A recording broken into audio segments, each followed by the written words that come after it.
अस्सलाम गाइस। तो आज के इस लेक्चर में we will be basically covering the topic of EMF and potential difference. तो हमने लास्ट क्लास में चार्जेस के ऊपर बात करी थी, करंट के ऊपर बात करी थी और ये डिसाइड किया था कि व्हाट बेसिकली अ करंट है। सो हमें पता है कि भाई जब एक चार्ज एक पॉइंट से दूसरे पॉइंट तक फ्लो करता है एक सेकंड के अंदर, so we define it as current. पर जितना अमाउंट ऑफ चार्ज होता है और वो पर और कितने सेकंड्स के अंदर वो फ्लो करता है वो डिसाइड करता है कि कितना अमाउंट ऑफ करंट हम बेसिकली जनरेट कर रहे हैं।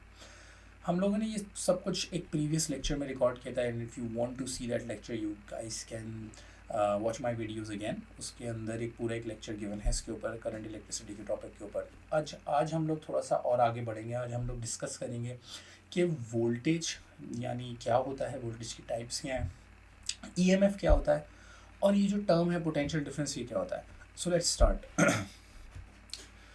आज हम लोग एक सबसे इम्पोर्टेंट बात ये डिस्कस करने वाले हैं कि सबसे पहले तो आप लोगों के सामने एक सर्किट गिवन है। इस सर्किट के अंदर एक रेजिस्टर है, एक बैटरी है, जैसे कि आप लोगों के सामने एक जनरलाइज सर्किट का पैटर्न, ये एक स्विच कहलाता है, ठीक है। और यहाँ पे मैंने एक छोटा सा 1 कूलम का चार्ज बनाया। यू ऑलरेडी नो कि 1 कूलम का चार्ज 6.24 10 की पावर 18 इलेक्ट्रॉन्स कैरी करता है। ये जो सिंबल्स हैं ये वो इंस्ट्रूमेंट्स हैं जो आपकी सबसे ज़्यादा हेल्प करते हैं करंट इलेक्ट्रिसिटी के टॉपिक में। यानी ये वोल्ट मीटर है और ये एमीटर है। अच्छा, पहले मैं बता दूं कि वोल्ट मीटर एमीटर करते क्या है। Volt meter definitely voltage measure करता है और एमीटर करंट मेजर करता है। पॉइंट यहाँ पे क्या है, हम वोल्ट मीटर और एमीटर को कब यूज़ करेंगे, लेकिन सबसे पहले हम लोग ये डिसाइड कर लें कि भाई पहले तो ये पता चल जाए कि वोल्ट मीटर ये जो मेजर करता है वोल्टेज वो होता क्या है। तो यहाँ पे अगर मैं इसको इनलार्ज करता हूँ तो बैटरी के अंदर होती है केमिकल एनर्जी, सही है। अब ये है एक non electrical form of energy जो बैटरी के अंदर होती है। हमारे जो पास टर्म्स हैं वोल्टेज के, वो सबसे पहला है ईएमएफ, जिसको हम कहते हैं इलेक्ट्रोमोटिव फोर्स। इलेक्ट्रोमोटिव फोर्स कहते हैं इसको।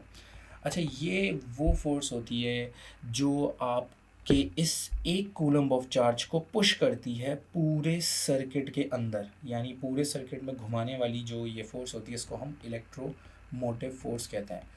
फिर से कहता हूँ, ये एक वोल्टेज है, यानी वोल्टेज की मैं इसको इस तरीके से समझ लें कि वोल्टेज की 2 टाइप्स हैं।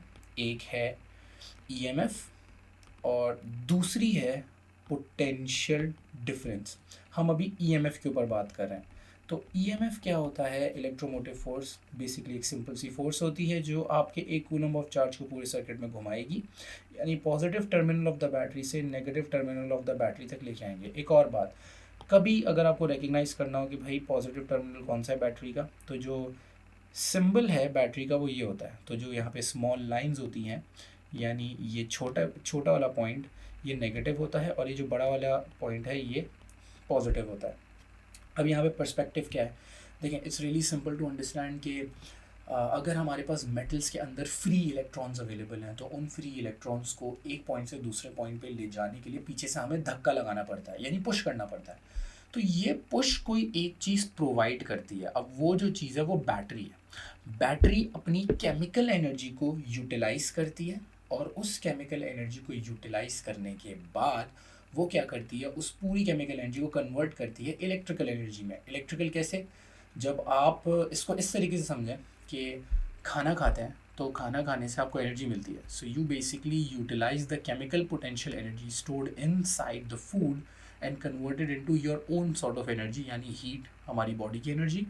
और मूवमेंट के अंदर जो हम उसको काइनेटिक का नाम भी दे सकते हैं इन अ सेंस। पॉइंट क्या है, हमें एनर्जी चाहिए, लेकिन एनर्जी हम किसी दूसरी रिसोर्स से लेते हैं तभी हम काम करते हैं।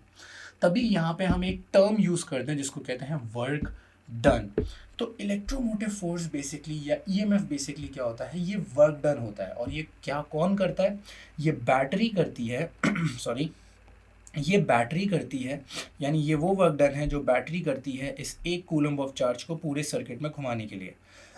लेकिन एक बात बहुत यहाँ पे सिंपल सी है समझने की, पेपर में डेफिनेशन को उसके कीवर्ड्स से रिलेट करके बताया जाए तो ज़्यादा आसान है। यानी अगर आपसे पूछा जाए कि what is that, if basically it's set कि भाई आप डिफ़ाइन करें कि ईएमएफ क्या है, तो ईएमएफ के कीवर्ड्स बहुत इंपॉर्टेंट है। पहला तो ये वर्क डन है, जो 1 कूलम्ब ऑफ चार्ज को पूरे सर्किट में घुमाने के लिए किया जाता है। यानी ये बेसिकली करता कौन है? बैटरी करती है। तो ये 2 कीवर्ड्स हो गए यहाँ पे। पहला वर्ड वर्क डन, दूसरा कौन करता है? ये बैटरी।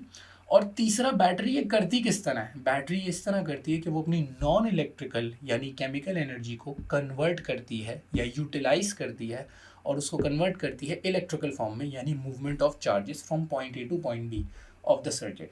तो यही इसकी डेफिनेशन बनती है। ठीक है, अब आते हैं इसकी डेफिनेशन के ऊपर।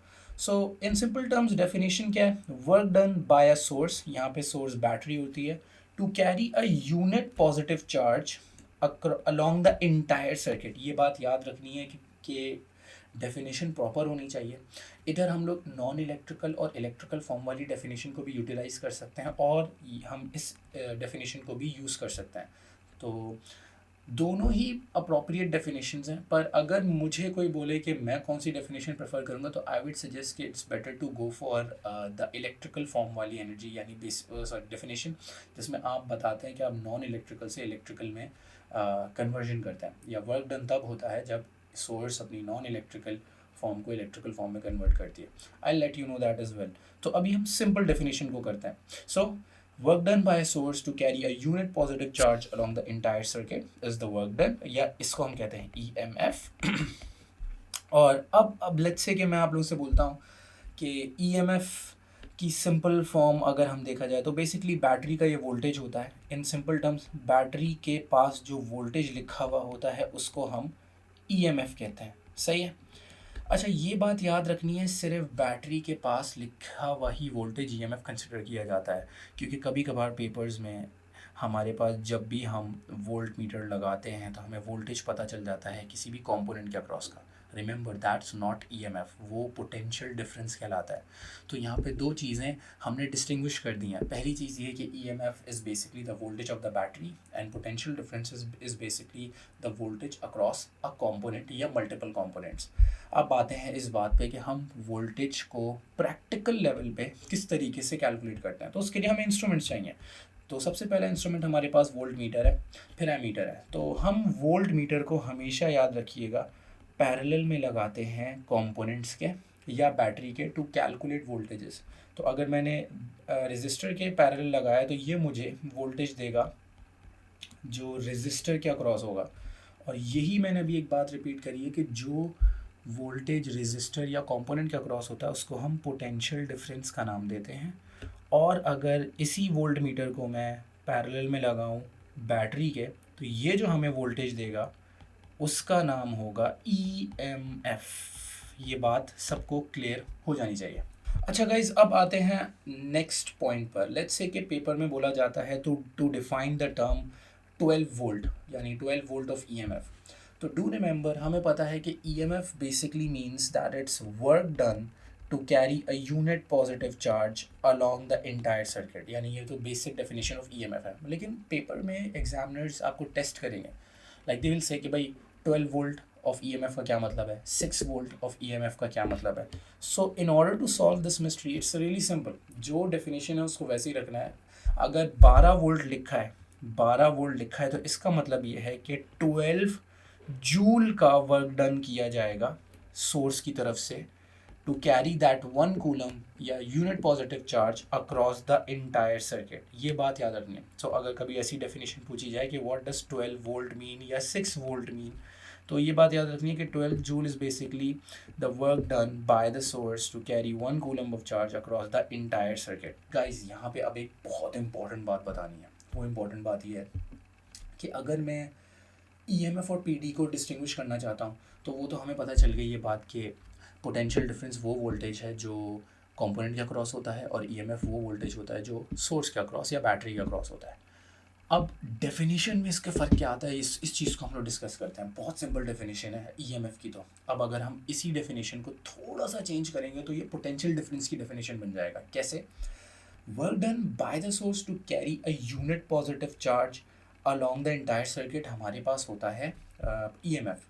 लेकिन अगर यही वर्क डन, इमेजिन मेरे पास ये सर्किट है, जब आपका 1 कूलम ऑफ चार्ज इस पॉइंट पे आ जाता है, यानी बिल्कुल पॉइंट ए पर जब वो बिल्कुल एंटर कर रहा होता है कंपोनेंट के, और point B let's say is the exiting point of the charge, तो यहाँ से जैसे ये इस पाथवे को लेगा, यानी रेजिस्टर के अंदर जाएगा या किसी कंपोनेंट के अंदर जाएगा, तो यहाँ एक coulomb of charge point A से पॉइंट बी पे जब ट्रैवल कर रहा होगा तो उसको वो पीछे से जो फोर्स मिलेगी या जो वर्क डन किया जाएगा उसको उस पॉइंट ए से पॉइंट बी तक ले जाने के लिए, इसको हम पोटेंशियल डिफरेंस कहते हैं।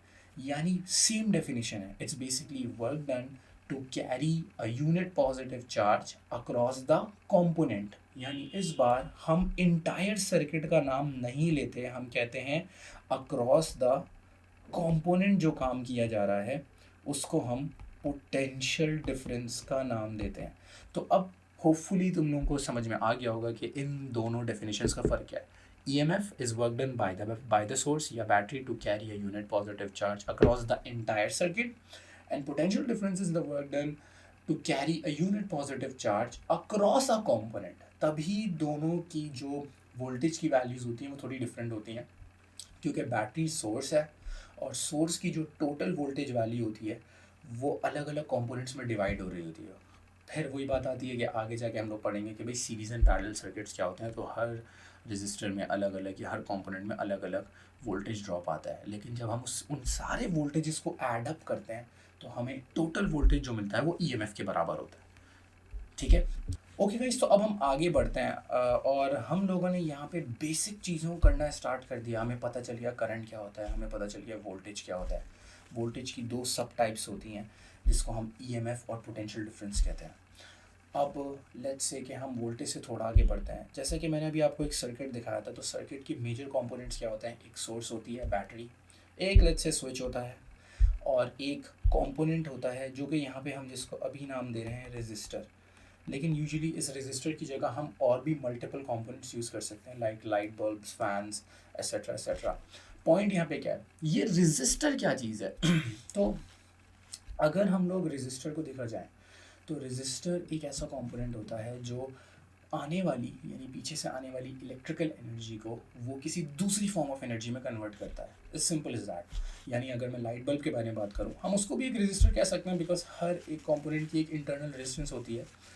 लेकिन इन जनरल हम कंपोनेंट्स और रेजिस्टर्स को एक अलग कैटेगरी में डिवाइड कर देते हैं ताकि हमें पता चल जाए, क्योंकि इलेक्ट्रॉनिक्स में रेजिस्टर एक बेसिक सर्किट के अंदर लगाने वाला कंपोनेंट होता है जिसकी एक स्पेसिफिक रेजिस्टेंस होती है। उसको हम आगे चेंज भी कर सकते हैं, दैट डिपेंड्स कि वो वेरिएबल है या वेरिएबल नहीं है।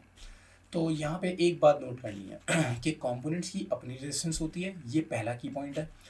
अब हर एक कंपोनेंट की अगर अपनी रेजिस्टेंस होती है तो उसके अंदर जो करंट फ्लो करता है हम उससे आइडिया लगा सकते हैं कि ओवरऑल इसके अंदर वोल्टेज कितना ड्रॉप आ सकता है या इसके अक्रॉस कितना वोल्टेज ड्रॉप आएगा। तो अब हम इसके ऊपर बात करेंगे, लेकिन पहले हम बताएंगे कि रेजिस्टेंस की डेफिनेशन क्या होती है। So let's start. If it is said के define the term resistance, so do remember resistance की डेफिनेशन बहुत सिंपल सी है कि resistance of a conductor is defined as the ratio of potential difference across the conductor to the current I flowing through it। यानी in simple terms इसका मतलब ये है कि अगर हमारे पास एक सर्किट होता है, उस सर्किट में हमने एक सिंपल सा रेजिस्टर लगाया हुआ है, सही है, एक बैटरी है और एक लेट्स से स्विच है, तो इसके अक्रॉस जो वोल्टेज ड्रॉप आएगा, लाइक आई सेड, हम वोल्ट मीटर हमेशा पैरेलल में लगाते हैं एक रेजिस्टर के, एक कंपोनेंट के, ताकि हमें उसके अक्रॉस पोटेंशियल डिफरेंस पता चले। तो हमें रेजिस्टेंस की डेफिनेशन क्या मिलती है कि resistance is basically the ratio of voltage divided by current. यानी वोल्टेज जो इस कंपोनेंट के अक्रॉस होगा और करंट वो चीज़ होगी, यानी करंट जो इसके अंदर फ्लो हो रहा होगा, उसको जब हम डिवाइड करेंगे तो हमें रेजिस्टेंस की वैल्यू मिल जाएगी। सही है ना। इसको बहुत सिंपल टर्म्स में सॉल्व करते हैं। लेट्स से कि मेरे पास जो करंट की वैल्यू है वो है 20 एम्पेयर्स, बहुत ज़्यादा बता रहा हूँ। वोल्टेज की वैल्यू है लेट्स से 200 वोल्ट्स, ठीक है। तो अगर लेट्स से पेपर में पूछा जाता है कि calculate the value of resistance, so that will be V upon I। तो V will be 200 divided by I is 20, so 10 ohms is the answer. Now ये जो सिंबल है ये आपका है आज का एक और की पॉइंट, यानी इस सिंबल को, यानी इस ओमेगा, ये ग्रीक सिंबल है, ये है आपका सिंबल फॉर रेजिस्टेंस, और हम इसको ओम्स में भी, इसको ओम्स का नाम भी दे सकते हैं, ठीक है।